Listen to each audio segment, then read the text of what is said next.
Kalispera, Athena. Good afternoon, Athens. Thank you for having me today. You want disrupt? I got disrupt. No, I've got downright revolution. We're going to talk about the most exciting, most interesting, and probably the most important technological innovation, invention in computer science of the last 20 years. I'm here to talk about Bitcoin. And perhaps you've heard about Bitcoin before. Let's do a quick check. How many of you here have heard of Bitcoin before today? Oh, all right, we've got a good crowd. How many of you own Bitcoin? Even better. All right. Bitcoin is digital money, but it is so much more than that. Saying Bitcoin is digital money is like saying the internet is a fancy telephone. It's like saying that the internet is all about email. Money is just the first application. Bitcoin is a technology, it is a currency, and it is an international network of payment and exchange that is completely decentralized. It doesn't rely on banks, it doesn't rely on governments. And we have never done this before in the history of humanity. This invention is truly revolutionary, and when we look back at these moments, we will see that this is a historic moment in the evolution of computer science, but also a social and political revolution in the making. So let's get started. Bitcoin is digital money. It's money just like euros or dollars, only it's not owned by a government. And you can send it from any point in the world to any other point in the world, instantaneously, securely, and for minimal or no fees at all. 2 days ago, we saw one of the largest transactions ever recorded on the Bitcoin network, where someone transferred $150 million between two Bitcoin accounts in 1 second for 0 fees. And just that allows you to grasp how disruptive this technology is going to be in terms of international payment systems. But this is just the beginning. Bitcoin is a digital currency that came into existence in 2008 as an invention by a person called Satoshi Nakamoto. And he published a paper where he posited that he had found a way to create a decentralized network that could achieve consensus, agreement, without any central controlling authority. Now, if you have studied computer science or distributed systems, this is known as the Byzantine generals problem. It was first posited in 1975, and until 2008, it was an unsolved problem. But we immediately understood the importance of solving this problem, and Satoshi Nakamoto said, "I have solved it." And guess what happened next? Everybody laughed and ignored him and dismissed him. And he published this paper, and then 3 months later, he published software that allowed people to start building the Bitcoin network. Bitcoin is not a company.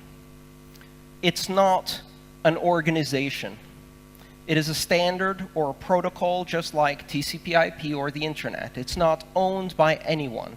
It operates by simple mathematical rules that everyone who participates in the network agrees on.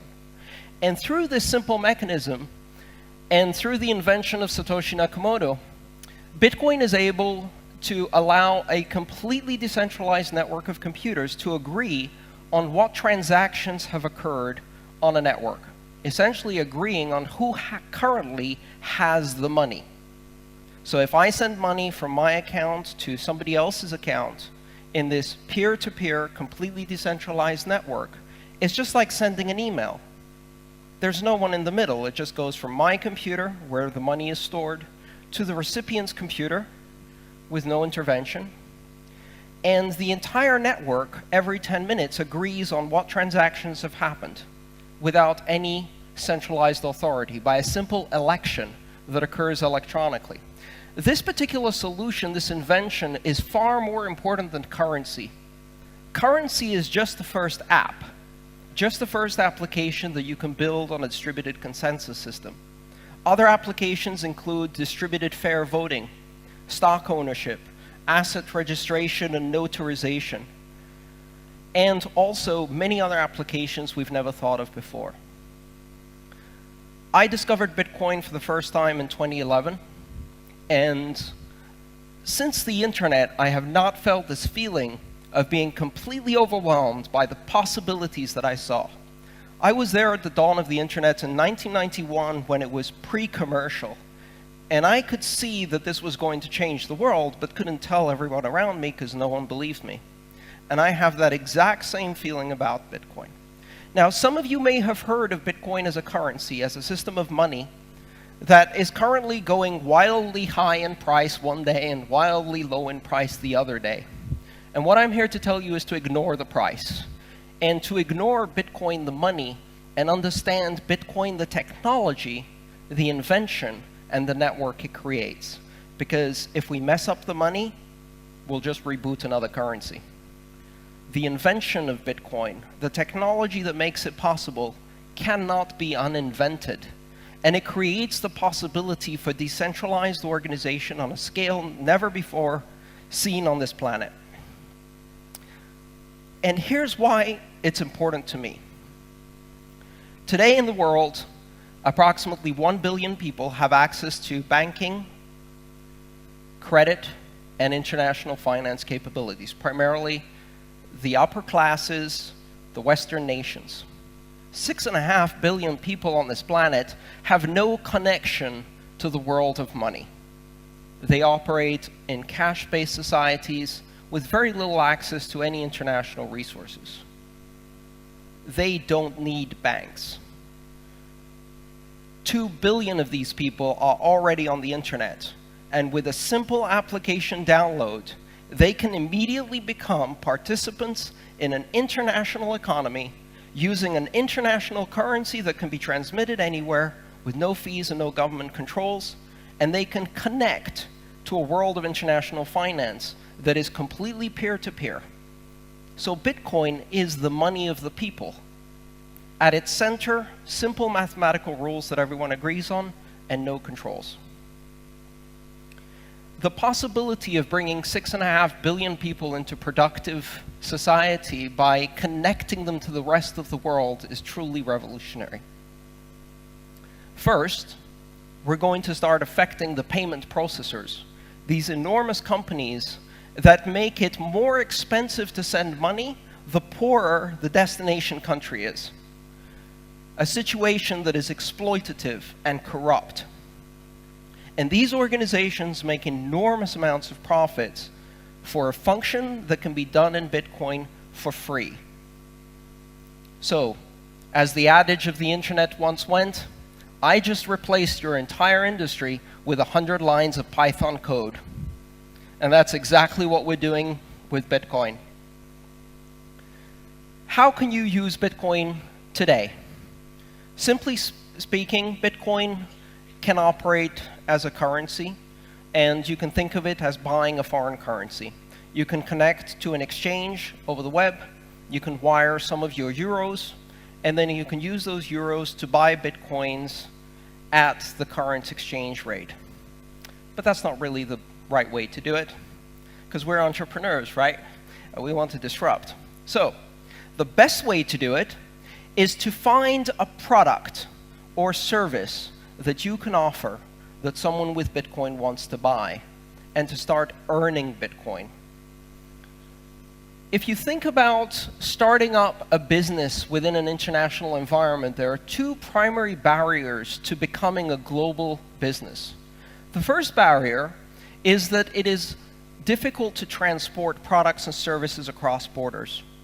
And with the internet, we solved that, because we can now create products and services that are virtual, that we can sell anywhere in the world. So we can deliver the product. But we still had one big problem. How do we get paid? Bitcoin solves that part.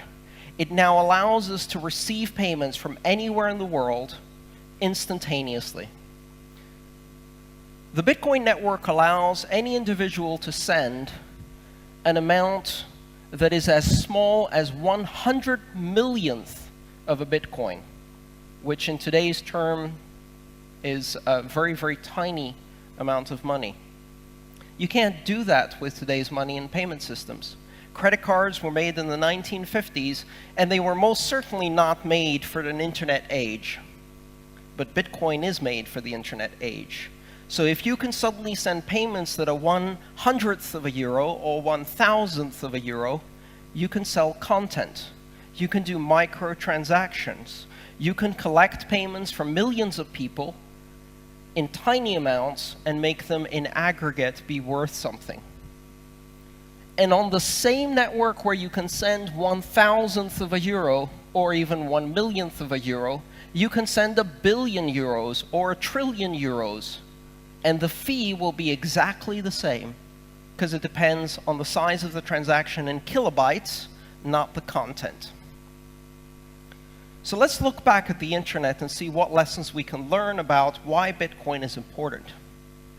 One of the most important principles on the internet is neutrality. The internet doesn't distinguish between a large organization and a small organization. It doesn't know the difference between CNN and an Egyptian blogger. And it gives the possibility for an Egyptian blogger to speak to the world with the same power of voice that CNN has. Bitcoin is neutral to sender and recipient, and also to the value of the transaction.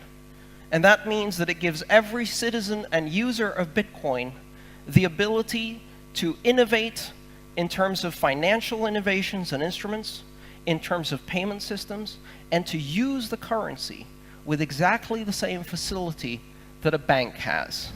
You become Citibank, and you can operate on the same level as Citibank. And that is truly revolutionary.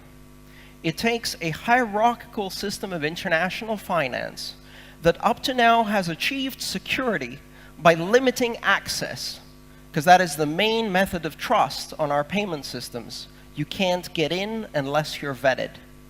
And it turns that on its head and creates a completely flat and decentralized network where every node is equal, where the protocol is neutral to the transactions, and it pushes innovation to the edge of the network, allowing exactly the same phenomenon we saw on the internet, innovation without permission. You don't need to ask anyone if your application can be published on the internet. You don't need to ask anyone to completely subvert a new industry with your information technology.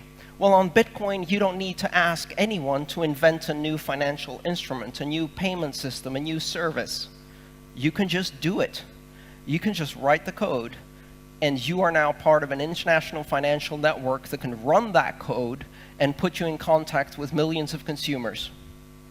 Now, it's still early days. We don't yet have the polished interfaces. It's difficult to use. It's used by criminals. It's used by various organizations around the world, and it's not easy to see exactly who is using Bitcoin. I've heard all of that before. When I was on the internet in 1991, it was a den of thieves, pornographers, pirates, and criminals, right? But it didn't matter, and it doesn't matter now.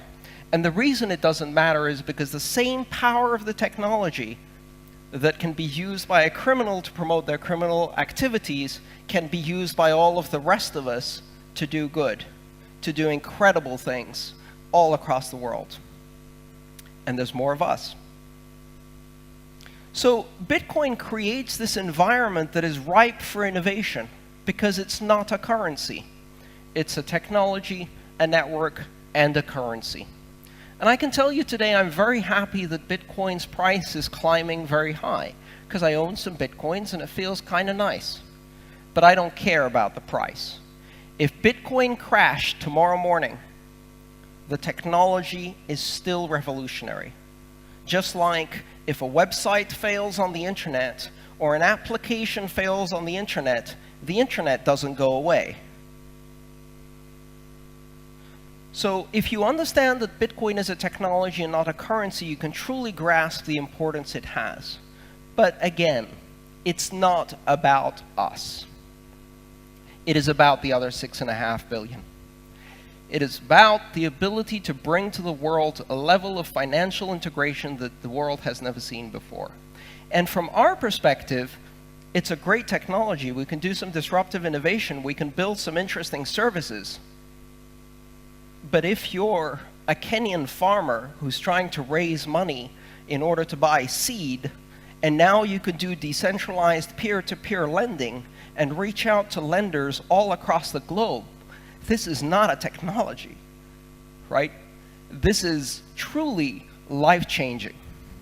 So understanding the impact Bitcoin has on the vast majority of the world that lives under repressive and corrupt regimes with central banks that impose hyperinflation of 30% a month, it's much more important to see how Bitcoin can affect all of those people. There are 2 billion people on the internet, and only 1 billion of them have bank accounts, and we can change that. And it's not going to be easy. Make no mistake about it. When you throw a disruptive technology into the middle of the most powerful organizations on the planet, they don't like it.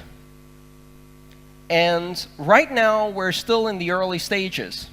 To use the trite expression, first they ignore us, then they laugh at us, then they fight us, then we win. We're still at the laughing at us stage, and that's quite all right, because by the time they get to fighting us, they've already lost. Because this technology just went global with the introduction of more than $2.5 billion from Chinese investors who discovered a counterbalance to the world domination of the global reserve currency of the US dollar. There are 193 currencies in the world, but there's only one international currency.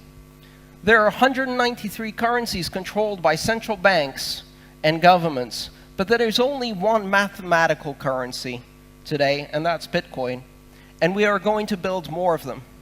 Cryptographic currencies are going to be a mainstay of our financial future. They are going to be part of the future of this planet, because they have been invented.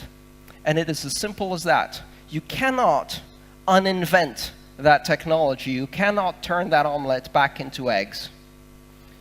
So understanding that we already have more than 100 competing currencies in that space shows how quickly innovation has exploded, and even beyond Bitcoin, the currency.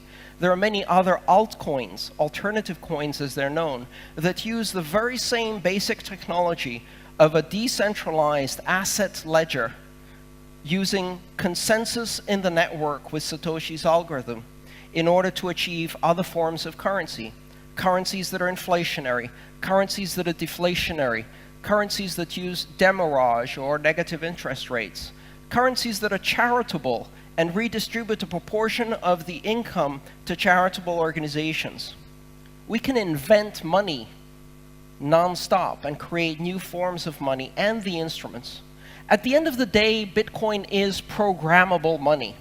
And once you have programmable money, the possibilities are truly endless. We can take many of the basic concepts of our current system that depend on legal contracts, and we can convert these into algorithmic contracts, into mathematical transactions that can be enforced on the Bitcoin network. And as I said before, there is no third party. There is no counterparty. If I choose to send value from one part of the network to another part of the network, it is peer-to-peer with no one in between. And if I invent a new form of money, I can deploy it to the entire world and invite others to come and join me. And so, if you see that Bitcoin has the possibility to introduce not money for the internet, because yes, it is money for the internet. It's perfect money for the internet. It's instant, it's safe, it's free. Yes, it is money for the internet, but it's so much more. Bitcoin is the internet of money, and currency is only the first application. So if you grasp that, you can look beyond the price. You can look beyond the volatility. You can look beyond the fad and understand that at its core is a revolutionary technology that will change the world forever. Thank you. Join me in this revolution.